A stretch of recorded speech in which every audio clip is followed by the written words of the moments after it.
Okay, so right now I am doing an Ask Me Anything session about the Freud Institute, this being a business that I founded a couple of months ago. So what I will do now is I will read the questions that I have thus far received along with my answers to those questions. And I will start by reading the statement that precedes this Ask Me Anything session. The Freud Institute, LLC, was founded in January 2018 to provide people with online, high quality, affordable psychoanalysis and stress management. We operate on the principle that people cannot improve their emotional conditions without improving their life situations.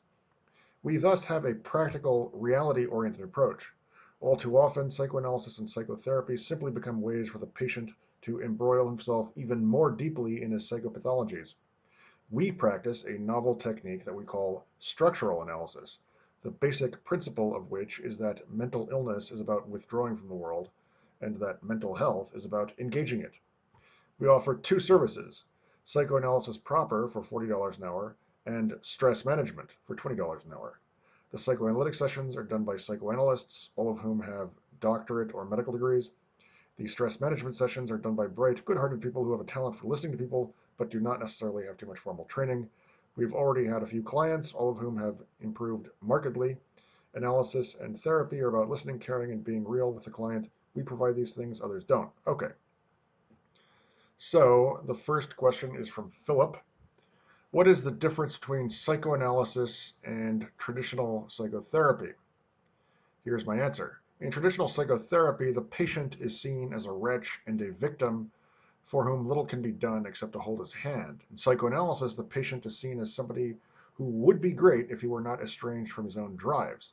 Also, and relatedly, traditional therapy doesn't have a definite objective. It basically aspires only to soothe the patient, which is why it has a success rate of next to zero.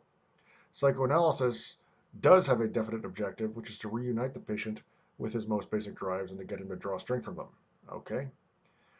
Jane asks, what are the ways in which one can determine which type of therapy would suit one's needs? Here's my answer.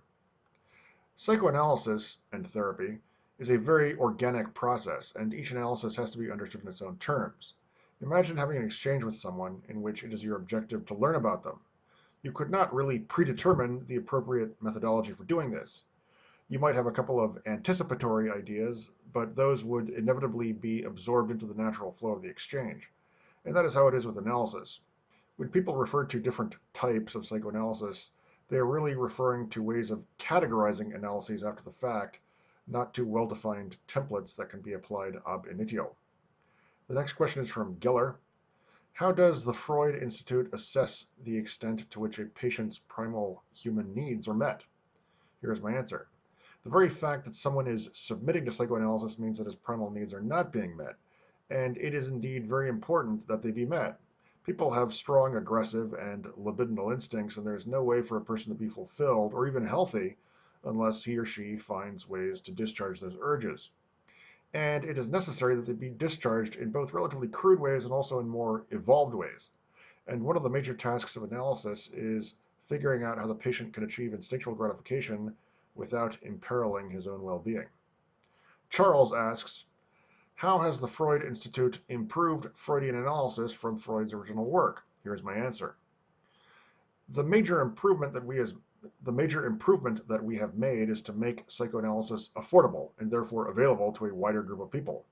I don't know that there was anything wrong with Freud's therapeutic techniques. He basically listened, tuned into the person's unconscious, and articulated the messages that he was being given in a way that was useful to the patient. And that is what we do here. But because we have so little overhead, we can provide this service to people of many different walks of life, whereas Freud's service, being quite expensive, was available only to a select few. Ahmed asks, when should a person consider the services of the Freud Institute, and what are some signs that a person is unable to rectify the issues they have themselves? Here's my answer. When people try to self-improve, they almost inevitably tend to hit a wall, which they cannot drill through with some external assistance. When they hit that wall, they should come to us.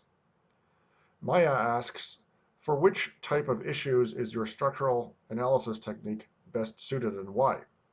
Here's my answer. All mental illness is about retreating from the world and hiding behind a fortress of symptoms and defenses. And all mental health is about manfully engaging reality and not hiding behind such subterfuges. So structural analysis works for everybody. In my limited experience, however, I have found that it works best on garden variety neurotics. Psychotics are rather more difficult to treat and don't respond as well to the can-do mentality embodied in structural analysis. Hazy asks, what policies and regulations does the Institute have in place to address a patient's probability of becoming dependent or forming a romantic attachment to one of the psychoanalysts? Here's my answer. First of all, it is routine for patients to experience a bit of displaced libido towards the analyst. This is called transference, meaning that the libido in question has been transferred or displaced from an appropriate object onto the therapist. And it is a normal part of the analytic process, and so long as nobody acts on it, is actually useful for the analysis since it makes the patient more receptive to the analyst's suggestions. And in this context, there is zero chance of either party acting on such feelings since we only do online psychoanalysis. Beth asks, what, in your opinion, do most psychoanalysis patients find to be difficult about the therapeutic process, and how has the Freud Institute addressed this obstacle? Here's my answer. The greatest obstacle, frankly, is the price, which the Freud Institute has addressed by slashing prices, which it can do since, being online, it has very little overhead. Okay, the next question is from Daniela. Would things get better or worse if people focused more on positive events rather than negative ones, and why? Here's my answer. Merely deciding to think about happy things as opposed to sad things will not by itself do very much. Changes in thought must be accompanied by changes in one's direction in life. Otherwise, those changes in thought merely mask an underlying failure to change. Oftentimes, positive changes in one's life course are initiated by changes in conscious thought, but the latter changes must quickly be followed up by action if they are to be of any significance.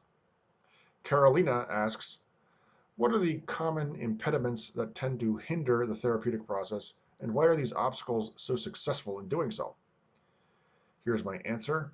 The main impediment is that there is a part of the client's personality that does not want to get better or that even aspires to continue to be ill. Mental illnesses are like entrenched bureaucracies. Once they are there, they fiercely resent being displaced or even modified. And to hold on to their position, they do everything they can to warp the client's thinking in a direction that is favorable to them. Also, it takes a lot of energy to change oneself, especially to get rid of a mental illness, and a lot of people, especially in later years, don't have the stamina to do this. Act Free asks, is suffering a necessary part of the human condition, and what, do you believe, would people be like if they never suffered? Here's my answer.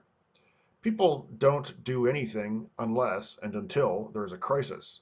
And a crisis is a situation in which the prospect of suffering is either present or imminent. So if people did not suffer, they simply would not do anything. All of our character traits, our virtues and our vices, and all of our cognitive traits, our ways of processing information, are directly or indirectly related to the management of suffering. Some philosophers and theologians, for example Spinoza, realized that unless God were able to suffer, he could not do anything, and this raised a lot of questions about the coherence of the concept of God. Ivana asks, how do you personally cope with stress in your life? Here's my answer. There is only one way, which is by having an objective that means something to me and going all out in the way of pursuing it. To be sure, I am not always working, and when I'm not working, I play the piano, and I do it seriously, and I read a ton, mainly true crime, autobiography, and other things that have a psychological bent to them. And when I'm in a good relationship, I derive a lot of gratification and enjoyment from that. Julia asks, what is the one thing that you would want people to know about the treatment of mental illness and why? And here's my answer. What I would want them to know is that mental illnesses are more about our shoddy educational practices than they are about anything inherent in the people who are afflicted by them.